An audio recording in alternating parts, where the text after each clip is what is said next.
Mga kaubayan, si Kamanong po, inyong lingkod ay nagbabalik po muli at tayo po'y magsama-sama dito po sa Tambayang Makabayan at tayo po'y magkomentuhan. Mag-umpisa na po tayo. Ito po mga kababayan, pinahayag po ng mga buhaya at grupo po ng mga maleta di umano na hindi raw po nakakuha ng TRO ang Vice President sa Korte Suprema, kaya tuloy daw po ang impeachment ng Vice President. Yan naman po talaga ang plano nila. Katulad po ngayon, bunyag na po ang mga pinaggagawa nila sa pera ng taong bayan. Grabe po, ang lalaki po ng mga insertion, mga unprogram appropriation. Grabe ang ginawa nila sa BICAM sa pera ng taong bayan. Grabe, kalalaking numero na hindi na po makita kung ano po ang nangyari at ano ang naging kapalit ng trilyon at daan-daang bilyon, mga kababayan. Pero ang Vice President ang kailangan nilang pabagsakin dahil delikado na po sila. Pag hindi nila napabagsak ang Vice President, hindi po ba? Pakinggan po natin ang pahayag ng mga buhaya di umano, sugapa, sakim, ang mga hindot di umano sa ating bansa. Pakinggan po natin sila. Sa kawalan ng Temporary Restraining Order o Preliminary Injunction mula sa Korte Suprema, ipagpapatuloy ng Kamara ang mandato nito sang-ayon sa Konstitusyon. Yan ang pahayag ni House Speaker at Isabela 6th District Representative Faustino Boji D. III na wini-welcome ang kautusan ng Korte Suprema sa Kamara. May 10 araw ang kapulungan para magsumite ng komento nito sa Supreme Court kaugnay ng mga petisyong inihain ni na Attorney Israelito Torion at Vice President Duterte laban sa impeachment proceedings ng House of Representatives. Dagdag pa ng House Leader, itutuloy ng House Committee on Justice ang proseso ng impeachment laban kay Vice President Duterte alinsunod sa nakasaad sa ligang batas. Sa pamamagitan ito anya ng patas, maayos at nakabatay sa ebidensyang proseso kung saan bibigyan ng pagkakataon ang lahat ng partidong marinig ang kanilang panig. Ganito rin ang paninindigan ni Bicol Cerro Party List Representative Terry Ridon, miyembro ng House Justice Committee. Tuloy ang pagdinig sa April 14 at pagpresenta ng mga ebidensya at testigo laban kay VP Duterte. Kabilang narito si Ramil Madriaga, ang nagpapakilalang bagman ng Vice Presidente na inutusan umanong mag-deliver ng malaking halaga ng salapi sa iba't ibang tao. The April 14 hearing will proceed as it should. No? So the SALNs, the BIR documents, the income tax returns, the financial statements from the Securities and Exchange Commission will be submitted and will be presented on that date. More importantly, Ramil Badriaga has been ordered to appear by the court itself. Inaprubahan na ng isang Manila Regional Trial Court ang request ng House Committee na humarap sa impeachment proceedings ni VP Duterte si Madriaga sa April 14. Detainee sa Bagong Diwa, Taguig City si Madriaga sa kasong kidnapping. Samantala, iginiit ng defense team ni VP Duterte na hindi layo ng kanilang petition for certiorari and prohibition na inihain sa Korte Suprema na iwasan ang proseso ng impeachment kundi matiyak na sumusunod ang proseso sa saligang batas. Meron anilang kapangyarihan ng Kamara na mag-initiate ng impeachment pero may hangganan ang kapangyarihang ito. Dagdag pa nito, layo nilang humingi ng linaw sa mga pangunahing katanungang konstitusyonal na sa tingin nila'y nangangailangan ng agarang atensyon ng Korte Suprema. Rosa Licoz. Yan po mga kababayan. Grabe na po talaga ang ginagawa dahil nga politika yan eh. Lalong-lalo pa mga kababayan na sila po ay bistado ng taong bayan sa ginawa po nila sa pera ng taong bayan. Lalong-lalo po nung pag-upo nila 2023, 2024, 2025 hanggang ngayon 2026. Grabe po ang mga numero ng pera, mga insertion, mga allocables, mga pinaglalagyan nila, mga unprogram, nilagyan nila ng isang damukal na pera. At yung mga big ticket project, tinanggalan nila ng pondo para mailipat sa mga unprogram ng mga politiko. Hindi ba, Ridon? Pati ang iyong party list, ay sangkot din sa anomalya? Hindi kaya? At halos lahat ng congressman na nag-i-impeach sa Vice President ay sangkot sa issue ng korupsyon. May maleta, may insertion, may allocables, may sobre, may bag. At karamihan pa ng mga congressman dyan ay nasa grupo pa ng makakaliwa. Di umano. Nakita nyo po, ang nag-i-impeach sa Vice President, puro karamihan po yung magnanakaw. Halos lahat ay magnanakaw, di umano. Sangkot sa korupsyon. At yan ngayon ang pumuputok sa Korte Suprema sa mga oral arguments ng Korte Suprema. Puro po kongreso. Kongreso, numero, lalaki. Bilyon. Mga kababayan, ngayon ang inahabol nila, ang Vice President. Nakita nyo po. Dahil alam po nila sa sarili nila, patay silang bata sila. Pag hindi po nila na-impeach ang Vice President, patay silang lahat. Bagansya ang mga hayop na yan, di umano. Ngayon pa, pumutok na sa Korte Suprema. Ang ginawa nila, pagpasok pa lang ng 19 Congress. Grabe. Nagtutugma-tugma na. Cabral Files, mga Marines, Korte Suprema, inilahad ang kilalaking numero. Pinipirmahan ni Bongit na tinatawag na bangag. Hindi po ba? At hindi po tanga at bobo ang Vice President. Alam niya ang rules of impeachment. Fishing expedition ang ginagawa. Saan ka ba naman nakakita? Walang hawak na mga ebidensya. Walang matitibay na ebidensyang hawak ang mga hindot. At mismong doon sila kukuha ng ebidensya sa Vice President para masiraan ang masiraan. At saan ka ba naman kukuha ng ebidensya? Doon sa taong kriminal. Kriminal. Kinuha mong testigo, kriminal. Unbelievable. Kidnap for ransom ang kaso. Kriminal. Testigo. At sino po ba may kagagawan yan? Ng lahat niyan. Scripted. Hindi po ba kay Trillanes? Pinapatulan nila si Trillanes. Grupo ng mga makakaliwa. Hindi ba Dilima at Makabayan Black? Mga kababayan, grabe no?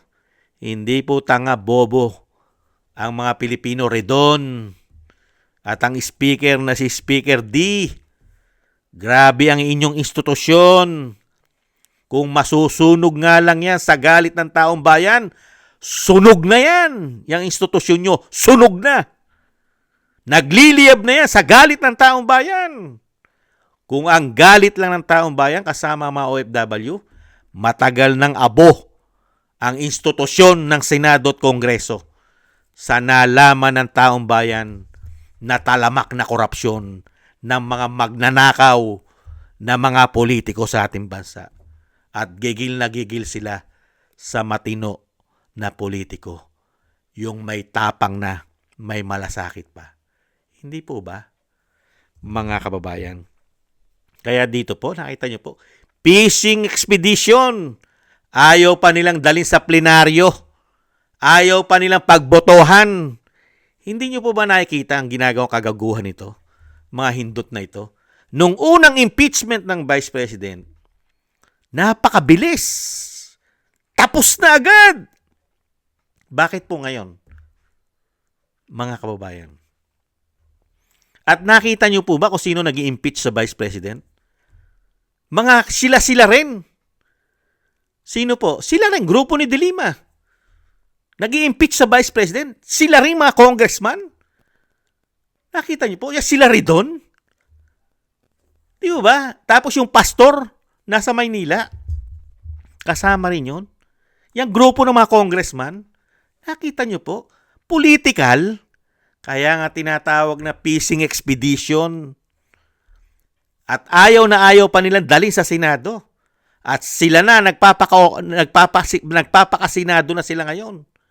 Hindi po ba? Kaya nga sinasabi ng Vice President, hindi tanga ang Vice President. Hindi yung inyong institusyon may hangganan. May hangganan lang kapangyarihan nyo sa impeachment. Hindi tanga at bobo ang Vice President. At lalong-lalong hindi tanga ang kanyang mga abogado. At alam ng Vice President at ng taong bayan na talagang takot na takot lang kayong maging Pangulo ang Vice President. Takot na takot lang kayo. Dahil alam ng taong bayan, alam ng Vice President kung sino talaga ang magnanakaw sa bansa. Kung sino ang napakaraming mga magnanakaw. Lalong-lalo ngayon. Nalalaman ng taong bayan, uulitin ko po, sa Korte Suprema, kung paano po binaboy ang pera ng bayan. Nakita niyo po sa GAA, sa BICAM, bilyon-bilyon, na wala tayong nakitang malalaking proyekto, mga big ticket nila, mag-aapat na taon na. Sige nga. Ridon! Unbelievable. Malapit na kayo. Tamaan ng kulog at kidlat. Pinipilit nyo. Talagang napakakapal na ng mga pagmumukha ninyo. Ang problema ng bansa ay grabe sa kahirapan. Kay mahal na ng gasolina at krudo, malapit na maging 200 piso. Sa impeachment pa rin kayo, samantalang kayo ang napakaraming korupsyong issue. Flood control scandal, male-maleta, insertion. Mga kababayan, grabe. Nakatutok sa Vice President. Ang kakapal ng mga pagbumuka ng mga hindot na yan. Kay kakapal. Ang kakapal. Kaya lang po kasi nag-uubra yan, mga kababayan, sa totoo lang, real talk. Kaya lang po nag-uubra ito, yung nangyayaring kaguluhan, at nakukonsinte ang ginagawang korupsyon sa ating bansa. Nakukonsinte. Bakit ko po nasabing nakukonsinte? Tahimik po eh. Tahimik po yung tagapagtanggol ng mga Pilipino. Tahimik. Tulog. Kaya po nananamantala at sinasamantala ng mga magnanakaw sa ating bansa. Dahil tahimik yung ating tagapagtanggol, tulog. Wala tayong proteksyon. Walang proteksyon ang ating pera sa ating mga tagapagtanggol. Nagtatrabaho sila sa Pilipino. Pinuprotektahan nila ang Pilipino. Pero nasaan sila ngayon? Mas pinuprotektahan po yata nila mga magnanakaw. Di umano. Kaya po nagkakaganito ang ating bansa. Nagkakanda leche-leche. Pumutok na po ang isang damukal na ginawa nila sa perang taong bayan. Tapos sila, yung kanilang institusyon, ang issue ng korupsyon sa Korte Suprema, sila. Sila ngayon ang nagpipretend na hindi magnanakaw. At ang Vice President ang magnanakaw. Unbelievable. Nakita niyo po mga kawalang hiya ng mga hindot na yan. I-impeach mo ang Vice President, confidential fund, 125 million. Ang Pangulo, 4.5 billion. Kaya nga makakapal ng mukha eh. Kaya Vice President, pagka pinagkaloob ng Panginoon na maging Pangulo ka, napakasarap po makita at gusto ng mga Pilipino, itong mga hindot na ito ay maghimas rehas. Di umano. Grabe po ang ginawang kawalanghiyaan yan at katarantaduhan na ginawa po sa mga Pilipino at sa pera ng taong bayan. Di umano. At talagang kampi-kampi. Ginawa na po sindikato ang gobyerno. Hindi na po paglilingkod sa taong bayan ang mga pinagagawa. Ang ginawa po ay proteksyonan po ang mga ginawa nilang katarantaduhan, kawalanghiyaan at pagnanakaw. Ang bawat isa sa kanila. Hindi po ba? Yang mga hindot na yan. Yan po mga kababayan. At hindi naman po talaga titigil ang mga hindot na yan. Bakit po? Katapusan po kasi nila. Kaya po habang mayroon pong araw, sila ay susulitin po nila yan gamit ang pera ng taong bayan. Susulitin nila dahil po katapusan po nila yan.